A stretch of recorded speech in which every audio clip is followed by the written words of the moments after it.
반갑습니다. 이번 시간에는 얼마 전에 있었던 한 횡령 사건에 대해서 말씀을 좀 드려볼게요. 모 중소기업 경리가 회사 돈 수억 원을 빼돌린 이런 사건인데, 사건의 개요를 잠시 말씀드리면, 이제 20대 여자 경리 직원이고 작년 7월에 입사를 했다가 이제 4월에 잠적을 했으니까 몇 달 다닌 거야. 얼추 한 9개월 정도 다닌 것 같고, 해당 이제 좀 안타까운 일을 당한 중소기업 대표에 의하면은 이 경리 직원이 해외 전시를 하는 회사에서 일을 했었고, 이력서 내용이 되게 화려했다. 경리 경력이 5년이 넘고 자격증만 무려 9개였다.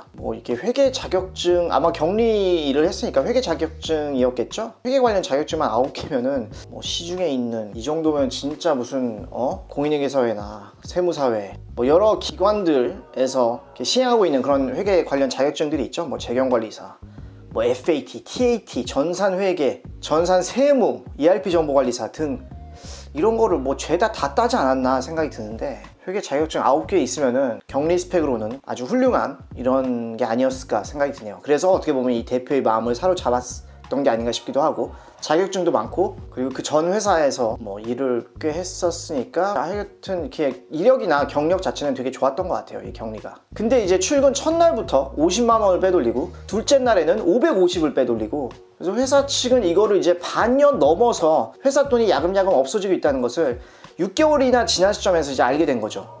회사 좀 곳간이 비는데? 회사 측 주장에 의하면은 이 경리가 횡령한 금액이 최소 5억 6천만 원에 달한다 라고 그렇게 이제 추산을 하고 있는, 9개월 동안 5억 6천이면은 한 달에 한 6천만 원씩 빼돌렸다는 얘긴데, 출근할 때마다 평균 한 300씩 빼돌렸다는 얘긴데, 정말 간이 엄청 크죠. 그래서 이 경리는 범행이 발각되자 자취를 감췄다. 근데 알고 보니까 이력서에 적힌 주민번호 등 개인정보 대부분이 다 허위였다. 어떻게 이렇게 돈을 빼돌릴 수 있었느냐를 보니까, 이제 OTP라고 하죠. 일회용 비밀번호 생성기, OTP라고 하는데, One Time Password라고 해서 OTP라고 보통 하죠. 그래서 조만한, 이제 다들 아시죠? 은행 이체 같은 거 할 때 누르면은 그때그때 비밀번호가 생성이 돼서 그 비밀번호를 이제 적절히 입력을 해야 자금 이체가 되는. 근데 알고 보니까 이제 이 경리가 대표이사의 위임장을 위조해가지고 법인 OTP를 발급을 받았다는 거죠. 회사 법인인감을 위조해가지고 은행에 가서 법인 OTP를 발급받아서 회사 돈을 빼돌리는데 이용을 했다는 거. 그래서 이 경리 같은 경우는 앞서 다른 회사 세 곳에서 일할 때도 비슷한 수법으로 회사 돈을 빼돌리다가 적발이 됐었다. 그래서 이제 경찰에서는 이 사건을 수사 중에 있다라는 게 이제 내용인데, 지금 드는 생각은 뭐냐면, 앞서 다른 회사 세 곳에서 이런 비슷한 수법으로 돈을 빼돌렸음에도 불구하고 그거에 대한 어떤 형사처벌을 딱히 받지 않았던 것 같고, 받았다고 해도 새로운 회사를 취직하는 데 있어서 무슨 범죄 경력 조회서를 요구한다든지 이런 경우도 잘 없잖아요. 그러다 보니까 어떤 이런 제도적으로 걸러지지 않았던 부분이 있었던 것 같고, 그리고 사람을 채용할 때 레퍼런스 책이라고 보통 하죠. 아는 사람들한테 전화를 한다든지 해가지고, 그 사람, 우리 지금 이 사람 새로 채용하려고 하는데 그 사람은 어떤가요? 어떤 사람이었나요? 이런 식으로 이제 평판 조회를 하는 거를 레퍼런스 책이라고 하는데, 이런 것도 이루어지지 않았던 것 같아요. 아무래도 회사가 좀 규모가 좀 작고 이러다 보니까 실무적으로 레퍼런스 책을 또 항상 하는 게 아니거든요. 정말 중요한 위치다 라고 판단이 되면 이렇게 할 수 있지만, 근데 평판 조회라는 게 항상 이루어지는 거는 또 아니기 때문에 이 경리를 채용하는 데 있어서 평판 조회 같은 것도 딱히 이루어지지 않았던 것 같아요. 그래서 보도된 내용이 어디까지 정확한지는 알 수 없지만, 그래도 제가 정황상 봤을 때 회사에 새로 들어온 신입 직원이잖아요. 경력이 나름 몇 년이 있긴 했지만 나이도 보니까 20대인 것 같은데, 이 신입 직원을 너무 믿고 정말 너무 아무런 체크를 안 했던 게 아닌가 그런 생각이 드네요. 너무 믿은 거지. 어떤 회사의 곳간, 자금이 쌓여있는 그런 것에 대한 어떤 열쇠를 이 신입 경리한테 쥐어준 건데, 하도 스펙이 훌륭하고 이러다 보니까 너무 믿은 나머지 회사 돈을 갉아먹고 있었다는 것을 너무 늦게 발견한 거죠. 그래서 이런 것처럼 어떻게 담당자가 이제 좀 작정을 하면은 회사의 부정을 막기가 쉽지 않은 것 같아요. 이런 거를 이제 방지하고자 최소한의 외부 검증 같은 게 필요하지 않나. 그래서 회사들 보면은 이 자금일보라고 하죠. 회사 계좌들 내역이 쫙 나와 있고, 계좌 잔액이 일별로 얼마고, 일별로 크게 늘었으면 왜 늘었는지, 줄었으면 왜 줄었는지, 이런 것들을 문서화를 보통 해 놓는데, 일일 자금일보는 아마 이거를 안 했을 수도 있고 했다고 해도 통장 잔액을 위조할 수는 없지만 그것도 뭐 어떻게 위조를 했을 수도 있겠죠. 적당히 어떻게 뭐 통장 잔액을 위조한 식으로 해가지고 장부랑 통장 잔액이랑 맞춰놓고 그런 식으로 최소한 서류는 꾸며놨을 거예요. 근데 분명한 건 뭐냐면은 어떤 제3자, 회사 내의 어떤 제3자에 의해서 이게 적절히 체크가 안 됐다라는 거지. 통장 잔액에 찍혀있는 어떤 그런 금액들을 위조하지 않는 이상은 이거를 일일 자금일보를 위조하기는 되게 어려운데 확인이 제대로 안 된 듯한 그런 느낌이 아닌가 생각이 들어요. 나중에 확인이 되고 난 이후에는 이미 늦었죠. 이 사람은 이 격리는 이미 날랐어. 그래서 실무적으로 보면은 뭐 대표들이 얼마만큼 이거를 이제 통제를 하느냐 어떤 차이인데, 자금 같은 경우는 어느 회사나 이제 다 돈 벌려고 회사 나와서 열심히 일하고 이러는 건데 그만큼 이 계좌 관리, 돈 관리가 되게 중요하다 보니까 어떤 회사 같은 경우는 대표들이 직접 돈 관리를 이제 정권으로 하고 뭐 약간 소액 거래에 있어서는 위임을 하지만 이제 얼마 이상 넘어가면은 무조건 나한테 결제를 맡아라 라고 하는 경우도 있고, 아니면 뭐 극단적으로 봤을 때는 모든 자금 거래를 다 대표가 하는 경우도 있겠죠. 근데 뭐 현실적으로 봤을 때는 일정 금액이 넘어갈 때 대표까지 뭐 승인을 받게 하는 뭐 이런 식이 되는 게 현실적이지 않을까 생각이 들어요. 그리고 아마 이 회사 같은 경우는 뭐 자체 기장을 하지 않았을까 생각이 들어요. 7월에 입사해가지고 4월에 지금 날랐으니까 나름 뭐 연말 결산도 하고 뭐 이랬을 텐데 아마 뭐 외부 뭐 기장사무소라든지 이런 데를 뭐 안 쓴 건지, 자체 기장을 하면은 굳이 외부의 어떤 그런 외부 뭐 세무사무소라든지 기장사무소의 도움을 빌리지 않고 자체적으로 다 장부를 만들고 세무서에 신고하고 법인세 내고 부가세도 내고 뭐 등등 이런 식으로 처리하는 데도 있는데, 뭐 이런 게 없다 보니까 너무 이 자금 그리고 장부에 대한 권한이 이 사라진 격리 이 사람한테만 집중이 되다 보니까 어떻게 보면 좀 큰 구멍이 난 거죠. 그래서 이런 거를 방지하고자 뭐 최소 3개월에 한 번씩은 분기별로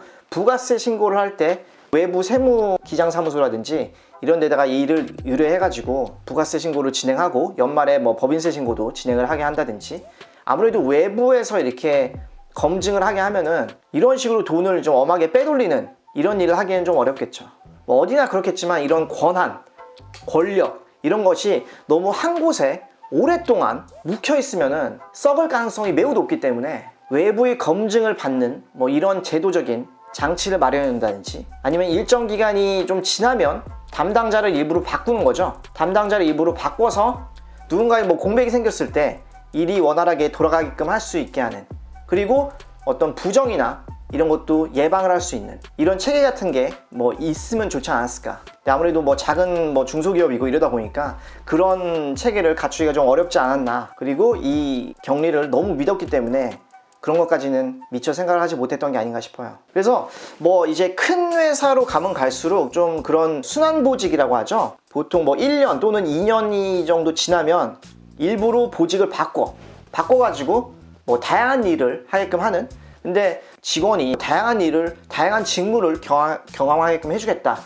라는 게 이제 뭐 취지지만, 근데 그건 이제 뭐 회사 측이 보통 얘기하는 거고, 실질적인 목적은 사람이 바뀌어도 시스템이 잘 갖춰져 있다면 시스템에 의해서 자동적으로 돌아가겠죠. 담당자가 갑자기 퇴사를 할 수도 있고 이런 상황에서도 무리 없이 일이 돌아가는 게 중요하기 때문에 좀 의무적으로 이렇게 순환보직을 시키는 이런 근무 형태가 제도화되어 있는 그런 회사들도 많죠. 적절히 사람을 순환시킴으로 인해서 담당자가 바뀌어도 일이 원활하게 돌아갈 수 있게끔 하고, 그리고 특히 자금 같은 경우는 부정, 횡령 이런 게 발생할 수 있는 가능성이 매우 높은 그런 부분이기 때문에 뭐 담당자를 적절히 바꿔주는 뭐 이런 조치를 취하는 경우도 꽤 있다라는 거. 그래서 약간 뭐 국내 기업에서 하는지는 잘 모르겠는데 외부에 제가 알기로는 일부 좀 글로벌 외국계 기업들 같은 경우에는 담당자가 1년에 2주 동안은 무조건 붙여서 휴가를 가야 돼. 2주 동안은 무조건 사무실을 비워야 되는, 좋든 싫든 간에 뭐 여름이 됐든 겨울이 됐든 언제가 됐든 간에 보통 이제 뭐 여름 휴가가 되겠죠. 여름에 2주 정도를 강제 휴가를 써야 되는, 뭐 일명 오프 제도라는 거를 시행하는 데도 되게 많아요. 뭐 워크 라이프 밸런스 뭐 이거는 그냥 듣기 좋으라고 하는 얘기인 것 같고, 제가 알기로는 실질은 뭐냐면 이 사람이 자리를 비웠을 때 그 자리가 이 사람이 없어도 잘 돌아갈 수 있는지를 파악하는 게 첫 번째 목적이고, 두 번째는 그 담당자가 자리를 비웠을 때 뭐 회사 내부 감사팀이나 어디 뭐 전산팀 같은 데서 그 사람의 어떤 PC, 그 사람의 PC를 가져다 놓고 그간 뭐 1년 동안 했던 어떤 뭐 이메일이라든지 PC의 내용들에 뭐 부적절한 게 없는지 등등을 검사하는 그런 기관으로도 쓰인다고 알고 있어요. 시스템이 아무리 잘 만들어져 있어도 사람이 나쁜 마음 먹고 이상한 짓을 하려고 뭔가 음모를 꾸미고 있을 수도 있고 그렇잖아요. 그러다 보니까 그런 거를 미연에 방지하고자 2주 동안 이 사람 휴가를 보내버리고 그 사람 PC를 막 세부적으로 뜯어보는 거지. 이메일 다 까보고 파일들 뭐 의심스러운 거 없는지 등등을 체크하면서 이 사람이 행여나 회사에 해를 입힐 수 있지 않을까를 검사하는 뭐 그런 기간으로 많이 활용이 되고 있다라고 알고 있어요. 그래서 이거는 제가 뭐 여러 번 들은 내용이라 뭐 그런 거를 이제 정책적으로 가져가는 그런 좀 글로벌 회사들이 덜어 있다는 거, 뭐 이런 부분도 참고로 알아두시면 좋을 것 같아요. 그래서 오늘 내용 회사 돈이 저렇게 누군가에 의해서 빼돌려진 이런 안타까운 상황에 대해서 알아봤는데, 이런 것들을 막기 위해서라면은 제3자 여러 명이 검증하는 그런 절차들이 필요하고, 내부적으로도 좀 여의치 않다면 외부적으로 어딘가에 맡겨서 검증하는 방법도 생각해 볼 수 있고, 이런 방법들이 있다라는 거. 그래서 오늘 내용 도움이 됐으면 좋겠고, 다음에도 또 유익한 내용으로 찾아뵙도록 할게요.